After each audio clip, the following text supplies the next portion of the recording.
Coming up now on Animal Outtakes, I've made a new friend who is anything but shy or quiet.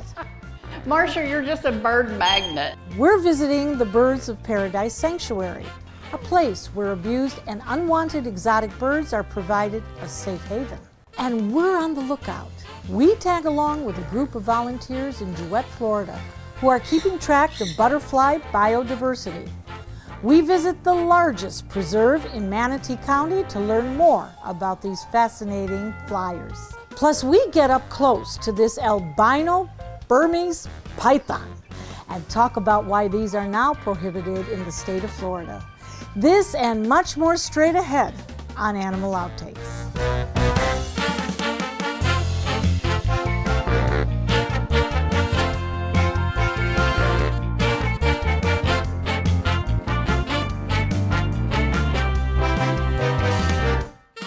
It's a safe haven for abused or unwanted exotic captive birds. Many have come from horrible situations. Founder Debbie Huckabee says there is a built-in homeless factor with this kind of animal due to their longevity. And many people don't do their research before buying these birds. So we'd like to introduce you to the Birds of Paradise Sanctuary, where they say the road to second chances is paved with feathers.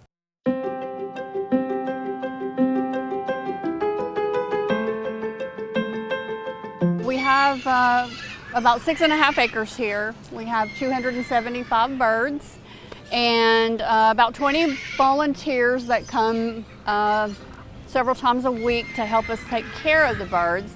They're all in free flight aviaries. As you can see, we have a misting system on top, so when it gets hot and it's not raining, they can bathe in the mist or sit up under cover. Basically, feeding is done every morning, fresh food and water, and usually get a fresh chop of fruits and vegetables. And then the rest of the time they can play out in the sun or in the rain or the mist as we have right now. And we try to keep things as natural as possible so they can forage on the ground and play on the palm trees and things like that in the aviaries. Birds are very, very smart and they need activities all the time to do. And then they want attention. The pandemic, how did that affect you? Is it still affecting you? Well, it was a challenging time. We lost some volunteers, not passing away, but just, unable to come to the facility and help.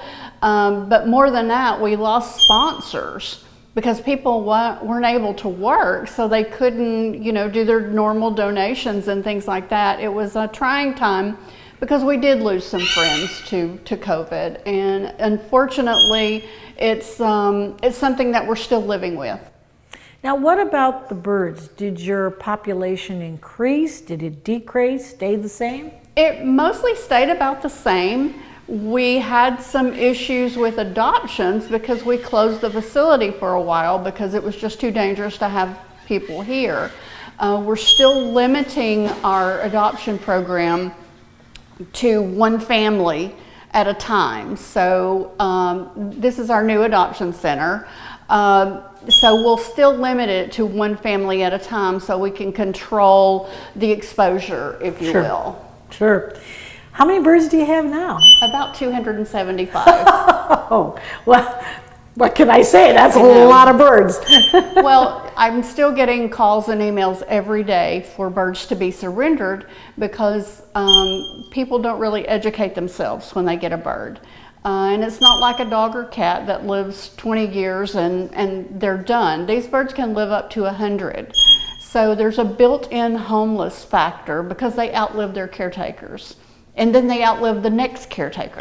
Sure. Or the children grow up with a parrot and all of a sudden they're going, that's a lot of trouble, that's a lot of cost, and reality is the bird's gonna be a 2-year-old toddler for the rest of their life. And the family said, I don't want that responsibility. So we get the call, we bring the bird in, whether it's permanent placement or our very strict adoption policy. We try to do the best we can in hopes that this will be the final placement for the bird. And in most cases, the people that adopt from us come back and adopt again. The process is very strict. They have to come in on at least 2 different occasions, and the bird has to pick them. But it's a very strict process because we want it to be a happy family member and not just a bird that's stuck in a room somewhere. We want it to be a part of the family. What do the parrots and the macaws do in a day? I mean, if you're going to adopt this type of animal, what do you expect in a day's time? Well, that's why we strive to explain how important their cage is. They should enjoy going in their cage. It should be, chock full of toys and foraging items for them to play in, because you can't sit with your bird in your lap 24/7. You just can't do it. Birds are flock animals. They're either you're their flock or they're with another bird, or they have a cage full of activities to keep their little minds busy, because typically a bird is as smart as a 7-year-old child, and they need to be entertained. And if they're not entertained, they're going to develop behavior problems, plucking their feathers, screaming, biting, because they're not getting the stimulation they need. The attention. The attention. They grab that attention. Oh, well, you saw how Abby reacted with you. But, we not only have Abby here who loves me. What can you say? She's... You asked for that by sticking that finger out. Oh my gosh. Well, she does love me. Come on. And what can I say? Abby, back. There you go. Abby, what am I going to do with you? Yes, what am I going to do with you? Where are you going? Oh, God. Marcia, you're just a bird magnet. I love you. How did you get started in Oh this? my gosh, please. I moved here almost 15 years ago now from Tennessee, and I had 3 birds. I had 3 parrots. And I started volunteering with some organizations when I first got here. And I found that there are so many homeless birds, so many abused birds, neglected birds, so many owners that are uneducated.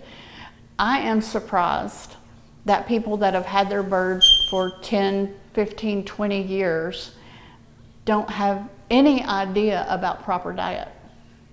They don't have any idea that birds need toys to play with. They need a nutritious diet. They need to be part of a family. They're not an ornament to stick in a cage in your living room that you just say hello to when you come home. I think it's the beauty of them that we all get captured by. I mean, look at, well, Abby's going to show us everything. But there is such beauty, because as we walk through your wonderful facility here, we see the beautiful birds. But then, okay, you put them in a cage and take care of yourself, and that's not how it goes. No, it's not. As I mentioned before, they're very intelligent animals, and they have feelings just like we do. They don't want to be left out. They want to be a part of the family dynamics. They want to have dinner with us when we have dinner at night. It's hard to see so many birds that live in cages and they never get out. That's not the way it's supposed to be. These are the macaws, and you're going to see a lot of macaws that have feather damage, feather destruction behavior, and most of them came in that way.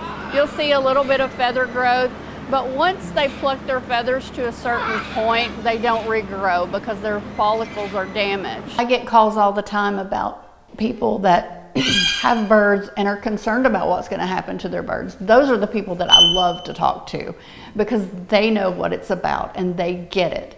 And they said, estate planning, put the bird in your will. But more importantly than that, make sure that should something happen to you, I'm the first person that gets the phone call, because this is a living, breathing being that needs food and care, and to make sure that this bird adjusts appropriately should something happen to their owner. I should be the first phone call. because we definitely don't want that bird sitting in the cage for 4 or 5 days while the family makes arrangements thinking, oh, well, I forgot about the bird. I want people to know that there is a choice. There's a choice of not keeping the bird in a cage in a solitary existence. You know, treat the bird as part of your family. And if you can't do that, find another home for it. We do placements all the time. That's what I want people to do, is take the time to make sure it's a good fit. And to make sure that you have time for a feathered friend. We don't want to see birds in cages 24/7. We want them out on your shoulder like Miss Abby. Well, you want to go for a ride? Huh? We'll go for a ride. I've got a convertible. We can go. Whoa! Debbie, because of people such as yourself, thank you so very much for what you do for these beautiful animals. And Miss Abby, I got to tell you something. You hit the jackpot.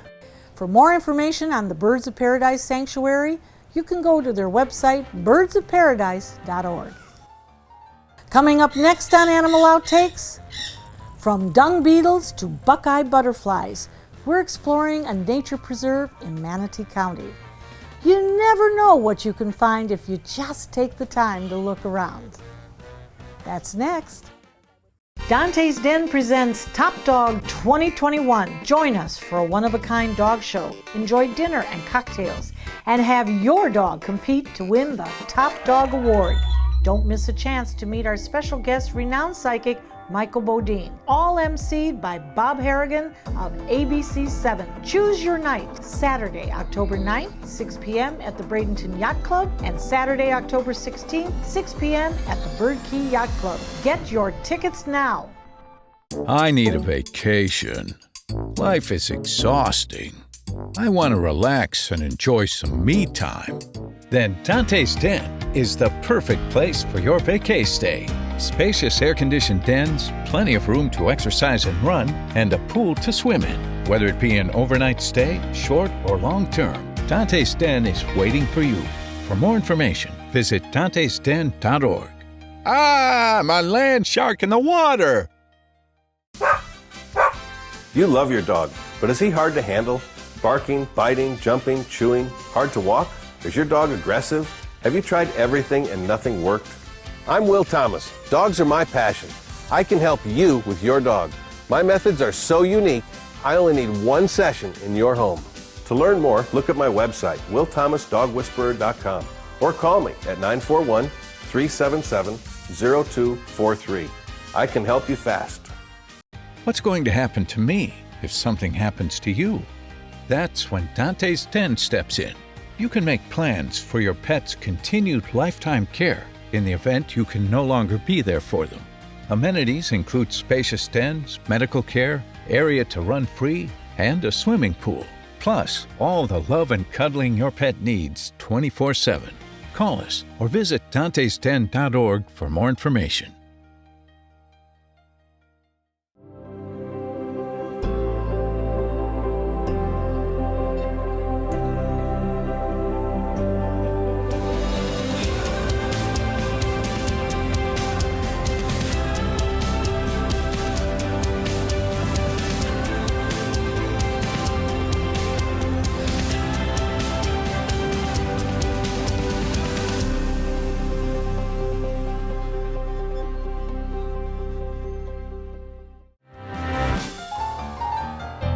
The butterfly, a fluttering insect that dates back millions of years. They're found everywhere in the world except Antarctica. And some believe the butterfly is a personification of a person's soul. Collecting butterflies was once a popular hobby among some of the elite. Nowadays, we know better and use pictures and take notes to research what populations exist in our communities. So we joined Manatee County Parks and Natural Resources to find out which species of butterfly call the Duette Preserve home.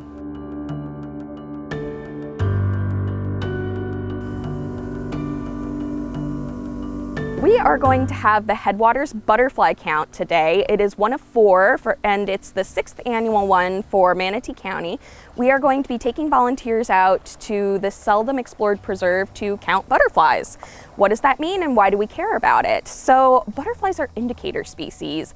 Having them here indicates a lot about the health of the population of plants here. It also indicates that we have predators that can go after them. Lots of things eat butterflies, as it turns out. And it also indicates the health of the habitat, things like that. We have come out here before and we have a really diverse population out here, and I like to share that with the people of Manatee County and get people really excited about looking at smaller things that you can find in nature. There can be a lot of emphasis on big charismatic megafauna like alligators and panthers and things that are top predators. Things closer to the bottom of the food web that are predated on also have their place, and they're also just really beautiful to look at. So I think that they're a wonderful thing to get started if you're new to citizen science. Okay, there are 3 branches of Lepidoptera. One is the butterflies, and they are brighter, they're flashy, they're out during the sunshine and the daytime. And then there's an orange one over there. There's moths, and they're usually nocturnal. They tend to be smaller, they tend to be drabber. That's not always the case. I think everybody's seen a Luna moth, at least in pictures. They're so bright and so beautiful. And then there's also skippers, which are the smallest.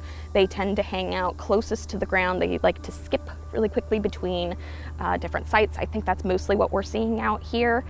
Oh, that's a praying mantis. It's a praying mantis. Look. Oh yeah, he's sticking around you. It's an adventure, and I want to take people on adventures.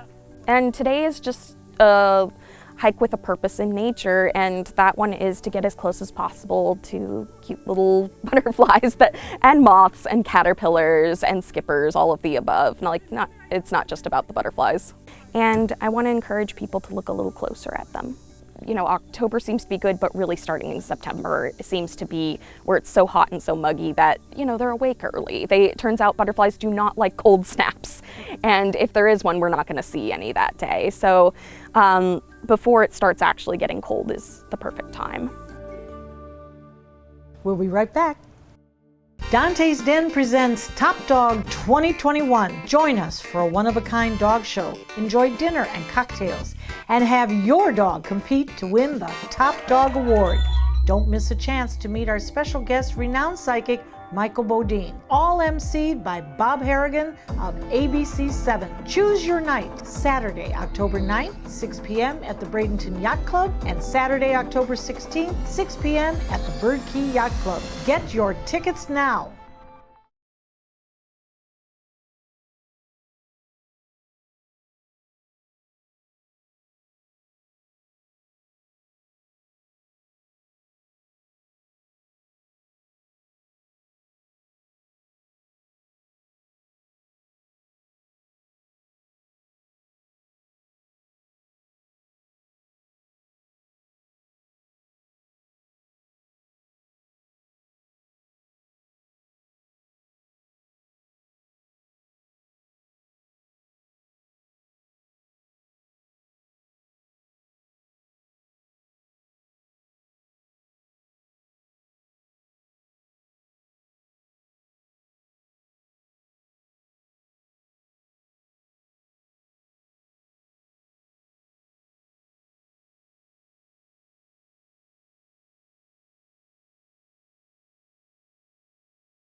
Burmese python is now known as a symbol of destruction in Florida. The State Fish and Wildlife Commission even encourages people to kill them on private lands whenever possible. The animal is a large, non-venomous constrictor that is considered invasive here in Florida. The snake is a major threat to native wildlife throughout the Everglades ecosystem. There are highly publicized python removal programs in place to help stop the spread of these animals. And today, one of our contributors, Troy Lilly, introduces us to one of these pythons that legally remains in human care. Well, we're here today with this magnificent creature, and then of course Troy. And we have Jalo, and Jalo is a Burmese python. So these, actually it's an albino Burmese python. These snakes are very, very awesome. However, they are a prohibited species now in the state of Florida because they have a problem with them in the Keys and in South Florida and in the Everglades with them I guess they're either escaped animals or people are releasing animals into the wild, and it's become a problem because these animals, as you can see, this is a male and he's very young and he's quite large. Now females get a lot bigger in the wild and in captivity. You know, these animals have potentials of reaching 19 feet or so, so it's a big animal. Hi. Now you notice that I'm not allowed to touch Jalo, and there is a real good reason, isn't there? There is a good reason. Like I said in the beginning, these are prohibited species now, which means that they're under strict permits, they're microchipped, and the only people that are allowed to take these animals and work with them are the ones that own them still in the exhibit facilities. At Hidden Exotics, we have an exhibit and we bring people and we do education with pythons, retics, and anacondas. However, the only people allowed to touch them are me and my staff. And they also have to be talked about on an indoor. As you can tell, we're inside today. We used to do this outside, but that is no longer legal, so we have to do it indoors, and it has to be safe so that if the animal should get down or get out, it can't escape. Well, he doesn't look like he's going anywhere. He's not. He seems to be quite happy. He's moving along. He wants to get back over there. Now, how old do you think he is? Oh, this animal here is about, I would say 4 years old now.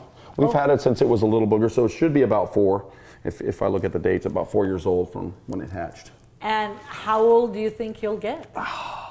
These animals can live about 18 to 20 years, 15 to 20 years at times, so he's going to be around a long time, right, buddy? Well, you're just all over today. Look at that color. Other than you, what is a meal for Jalo? Other than me. Well, let's not scare anybody, but what we do is we don't feed anything alive. We used frozen thawed rabbits and large rats for animals like this, and so we buy from companies that use CO2, and so the animal's pure. We don't have any diseases that way. We don't catch anything from the wild, and the animal that's fed to the animal doesn't suffer, and then the snake doesn't take bites to the skin while it's trying to survive, or it damages the animal as well. Why would somebody want a python? You know, it takes a specific person. You know, you talk to a lot of different people. Some people like cats over dogs, some people like dogs over cats. Some people like horses, some people don't. Reptiles are a very select animal to like. So I like pythons for the simple fact that as you know, I'm more of a crocodile person. Yes, and you are. snakes I don't collect, but these animals are majestic and beautiful. And how I ended up with them is we do education so we can teach to take the hatred away from the animals. So if you can talk about something and it's an ambassador and then we don't break that connection, then people still care about the animals. And in the wild, in where they're from, they're endangered. And so here they're wild and crazy pets, but over there they're endangered, but they're a necessity to their ecosystem. Are they more scared of us than we are? 100%. Any snake that we've ever removed, the minute we approach it, it shoots off the other way as fast as it can. As fast as it can.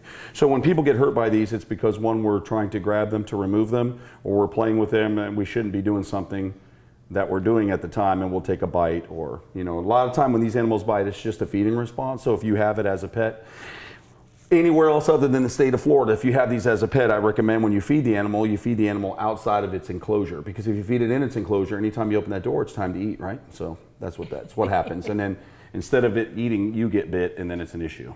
Releasing them is a terrible thing to do, and if you ever see one, call the FWC right away and make sure that it's removed out of the wild to keep them and the animal safe. Well, bring Jalo back. I will. And we'll see how much he's grown. Awesome. Great time, Marcia, as always. For more information about how you can help contain the python population, you can visit the Florida Fish and Wildlife Conservation Commission website at myfwc.com. Stay with us. There's more animal outtakes coming up next. Dante's Den presents Top Dog 2021. Join us for a one-of-a-kind dog show. Enjoy dinner and cocktails, and have your dog compete to win the Top Dog Award. Don't miss a chance to meet our special guest, renowned psychic Michael Bodine, all emceed by Bob Harrigan of ABC7. Choose your night, Saturday, October 9th, 6 p.m. at the Bradenton Yacht Club, and Saturday, October 16th, 6 p.m. at the Bird Key Yacht Club. Get your tickets now.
I need a vacation.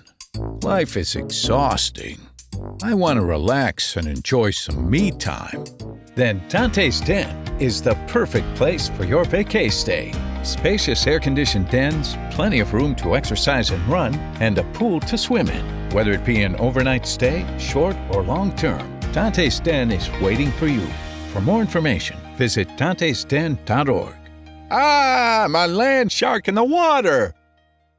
Animal Outtakes is produced by Dante's Den Foundation, a nonprofit group dedicated to creating the best life for dogs. If you would like to learn more about Dante's Den, donate, or volunteer, visit our website, dantesden.org. We hope you had fun and learned a thing or two along the way. We'll be back here again next week with even more animals and some wild adventures. Until then, thanks for watching. Where are you going? Oh, God! Marcia, you're just a bird magnet. I love you.